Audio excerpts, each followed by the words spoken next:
Mga tropang rider na natin yan, mga naka-rider FI 2024 version. Update tayo mga tol. Ayan. Check natin si unit 2024 model. Yan, naka-rim set na, naka-flat seat na tayo mga tol. Yan, maulan pa sa labas, pero tuloy ang vlog natin. Baha na dito.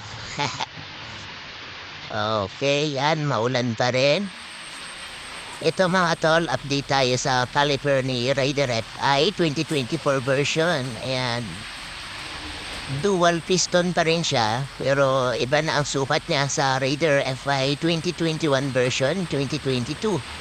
Ngayon ay ang gamit nila is pang-carb na din. Same na siya ng pang-carb. Ayan, sa mga gusto magpalit ng rim set, iisa na ang 2023 to 24 version ng FI sa pang-carb. Yan, iisa na. Kaya yung mga gusto mag-rim set, yan, pag-order kayo, lalo na sa Shopee, iisa na yan, ng pang-carb. Diyan din ako nagastusan, bali yung order ko. Ayan, ng model 2024 version ng Raider FI ng Black Red. Yan, naka-rim set na tayo mga tol.